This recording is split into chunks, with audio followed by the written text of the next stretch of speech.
What's up, YouTube? Welcome to the Coffee Pot. My name is Chisha Zed. Drink the coffee, it'll make you feel better. Guys, we're going to do a real quick follow-up video. I was inspired to follow up on a video. Almost never happens here on the Coffee Pot, but I think we have to do this.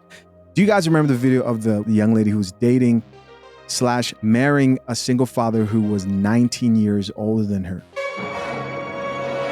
So basically, she talked about her frustrations coming into a relationship as a stepmom. And if you heard her talk about the stuff she was complaining about, it's all the same things pretty much men who are stepfathers go through. And she was left stranded because she was also a stay-at-home mom, and he divorced her and wanted nothing to do with her. So she came on TikTok crying about how she was homeless plus going through the divorce.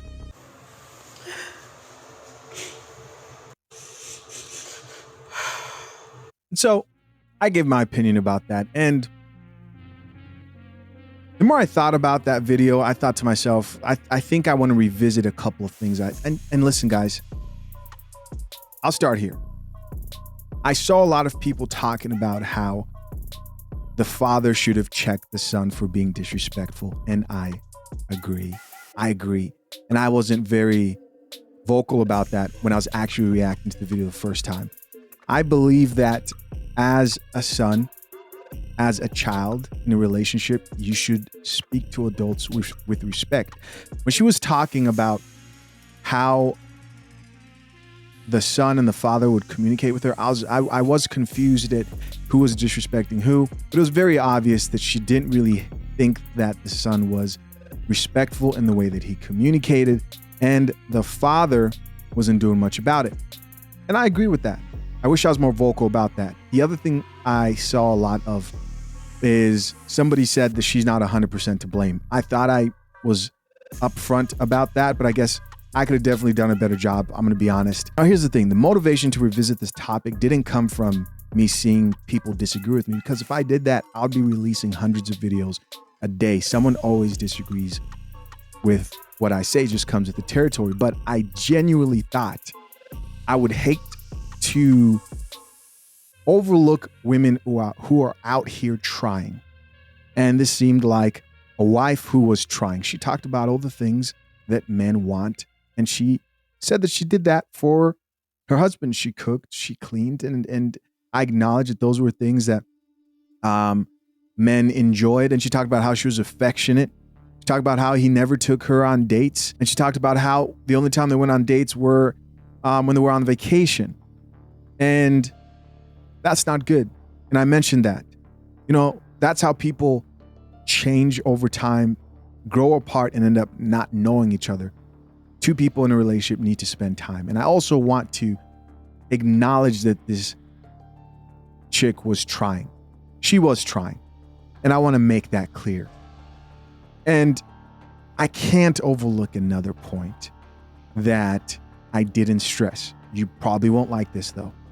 She did pretty much allude, and comment down, guys. This is probably going to be another one of those controversial points. She did allude that she got into this marriage because she needed a place to stay. Now, whether that was like 10% of the motivation or 40% of the motivation matters, because you don't want that to be the decision you decide to marry somebody. They got married in like 6 months. I talked about how people they were highly religious or are highly religious and raised up in the church. People usually get married quickly in the church because they don't want to sin, right? They don't want to go to Pound Town. So it's like, hey, let's get married really quick. But listen to what she said. Do you guys think that her not having a place to stay, being homeless even before the marriage, was a reason why she got into that marriage? Just listen.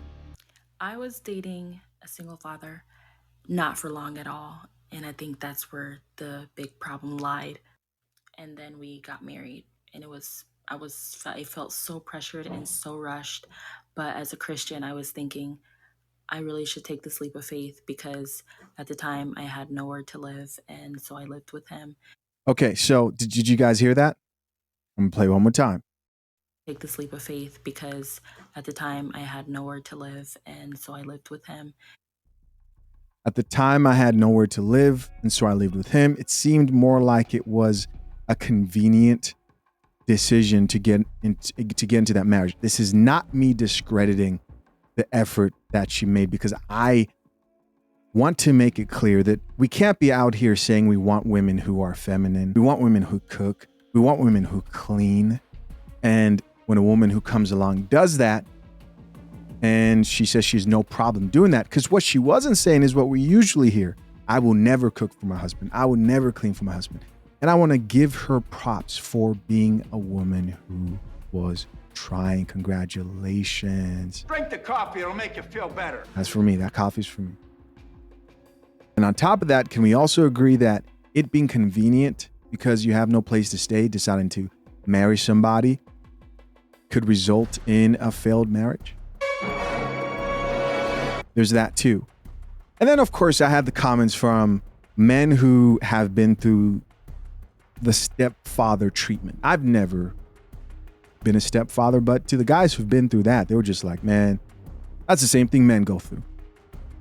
And they thought it was interesting seeing it from a female perspective and seeing like the overlaps and things like that. And then we have the stay-at-home conversation, the stay-at-home moms. And that one's a touchy subject that a lot of chicks chimed in. And here's where we're going to focus and come to a conclusion. This video is titled, Woman Going Through a Divorce is About to Be Homeless. No more stuff. Let's get it. I just watched a woman on Instagram break down and cry in tears because she's going through a divorce. And not only is she going through a divorce, she's going through a divorce and she's about to be homeless, broke, no job.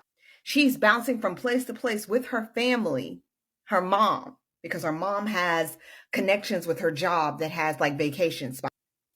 Her soon-to-be ex-husband told her he's tired of taking care of her. He's tired of doing for her. He's tired of paying her bills. So she has till March to get her shit together. March is literally in 2 weeks. He said he didn't want her back. And all this time, she was not saving a dime. She was helping her family get their shit together, but she wasn't saving a dime for herself. I'm starting to think about like when men get mad that women have separate bank accounts and they get upset when they find out she's putting money away when you give her money. This is the reason why. Because at the end of the day, when that man says he no longer wants you, what do you do when you've been fully supported by this individual and you've probably been taking care of house and home since y'all got married? Have a separate account where his name is not attached. Store money every chance you get, because at the end of the day, when this man says I no longer want you, baby, it is every man for himself. I am so sorry this girl is going through this. I'm so sorry that she has spent her life with this man and now she has nothing to show for it. Now she has to start all over. Now she is broke, she is homeless, she is struggling. I can't. Prenup be damn. If you want me to work, I will work. But if you want me to be a stay-at-home, there will be a prenuptial in the agreement where if we get in a divorce and I don't cheat and you just decide to walk away, baby, you giving me money. You giving me money to start a new life. You don't have a choice. All right. So there you go, guys. You heard it for yourself. So there's this narrative that women who are stay-at-home moms are somehow at a disadvantage when it comes to starting over again without that supplemental income from the husband. And I would agree with that. But I don't agree with the fact that those women are at a disadvantage in court. We're talking about family court here when it comes to divorce. I remember doing a video a while back of an attorney talking about how these are some of the most gruesome court battles when it comes to divorce with stay-at-home moms. And I also remember, in fact, I'm going to reference like 2 videos. I remember the lead attorney talking about how the tradition you set within your marriage will kind of determine how the court will decide to move forward in the situation of a divorce. So if you have a stay-at-home mom, for example, for men out here who want the type of situation where they have a stay-at-home mom, if you do happen to go through the unfortunate situation of a divorce, then the courts will honor the tradition that you set within your household. This is how I heard the lead attorney explain it. Of course, his video will be in much better detail. I'm not an attorney. But he spoke about how they're going to assume that she's going to continue spending the majority of her time being the caretaker of the children. And so they're going to expect you to cash out more money versus you marrying a woman who contributes to her own upkeep and also to the bills, maybe not significantly if, you know, a woman's in luck to have that type of a situation, or maybe significantly. In that case, the courts will honor those traditions. So men are really at a disadvantage and should be very careful, like I've stressed many times, in wanting to entertain this idea of having a woman at home who does absolutely nothing. Because I saw a comment that no one was paying attention to, because I don't know how long they were actually married, but I saw a comment that no one was paying attention to that said, did they have a prenup?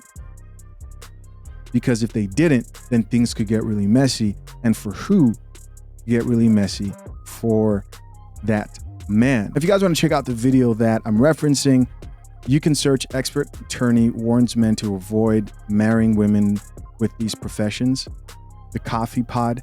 And the headline of that post was local divorce attorney says men should avoid teachers, nurses, and stay-at-home moms as a potential spouse. Now, of course, she wasn't like men avoid these people. This came from another page. They're going to try to get your attention and phrase it that way. But here's her kind of detailing why stay-at-home moms have some of the messiest divorces. Let's get it. The most common profession that I see in the female parties in my divorces, and this is over 13 years of cases. Oh my God, I'm so nervous, is stay-at-home mom. Hate me. I know y'all are going to hate me, but let me explain why. Number one, when you're divorcing a stay-at-home mom, they are paralyzed with fear, and rightfully so, because their whole life is going to change. They are going to have to go back to the workforce. They're going to have to possibly move. Their finances are about to be very different. There's lots of things that they don't know financially about what's going on. And so they tend to stick their head in the sand and stall. And so the cases become very contested and very expensive. The second reason that I see that stay-at-home moms end up being the most common profession in a divorce is that I think there's a tendency, and this is completely my opinion, just based on my observations, they tend to focus so much on the children, and the husband focuses so much on career that they first of all, they don't feel appreciated by one another. But the husband starts feeling like an ATM, and the wife becomes completely focused on the children, and they tend to grow apart. So I think that's why it's the most common. That's not hate, just an observation. It's probably my last TikTok. So see ya. Finally, the last issue I had with the chick who was talking there about, oh, they want to trap you in a situation where they're paying all the bills. What men are out here begging for that position? First of all, most men, the average guy, will not be able to pay all your bills and his bills. You're going to have to work. So my question to you guys is, what do we know is actually happening? Are men trying to lock women down and trap them in a house, not paying any bills? Oh no, suffering. Or are these chicks out here literally every word out of their mouth is, I want a man who can pay all my bills? Drink the coffee, it'll make you feel better. Come on, are we drinking coffee or what? Like, what do we see? What do we see? You ask me, women are begging to be in this position. Most modern women would die for a situation where a man's paying all the bills.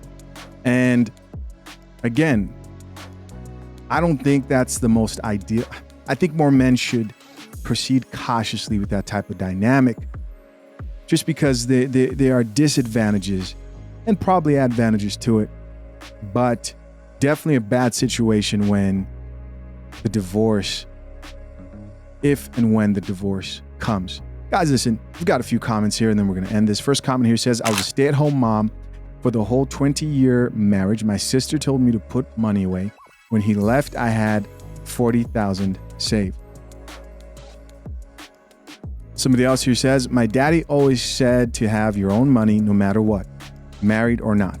Here's somebody else who says, to quote Fenny Willis, a man is not a plan. So these are modern women here. Somebody else here says, the amount of elder women that warned us about having emergency money, they've been telling us all how sad. So a prenup will fix this. A standard prenup will fix this. What's hers is hers. What's mine is mine. And then people usually have like a joint bank account of community assets that could be split equally. And in that type of a situation, she's not leaving with nothing. And on top of that, it'll be good if she works some type of a job. Because part of the problem, like she said, is the woman at home thinks that like, oh man, I'm just working. She forgets that the man also leaves and works. And she thinks I'm doing all the work. He comes home, he sits around and I'm cleaning and I don't have any help. And sometimes it's good to remind a chick that, there's work outside of this house as well. Here's another comment that says, this is why I won't ever quit my job, LOL. Somebody else here says, I could never be so dependent on a man. Here's somebody else who says, this is why you never allow anyone control over your finances, aka your existence. Somebody else here says, 2 months into being a stay-at-home mom, my husband threatened to leave me penniless. I got a job and have been saving for 2 years. Somebody else here says, my mother told me don't let the left hand know what the right hand is doing. Now we're going too far. People who are stashing money and saving it and not communicating, it doesn't have to be that way. And I don't think it should. That's not healthy either. Somebody else here says, they get mad because you can walk away less damaged. Somebody else here responded back to that comment and said, this is also true. I don't know, guys. Are men mad when women come to the table with their own money to at least help with the bills and they don't think that they should be taken care of completely? I don't think so. I think they're upset when they think that that money means that she deserves somebody better than him. But the truth is, in today's day and age, most men have respect for a woman who can take care of herself. Here's another comment that says, this is why I don't want to be a housewife. I need to work and have my own income because rather tragedy or him just leaving, I will be prepared. That's all. That's it. That's everything. Guys, listen, as always, I'm curious to know what you think. Leave your comments down below. I appreciate you for checking out yet another episode of The Coffee Pod. Till next time, I'm out. Peace.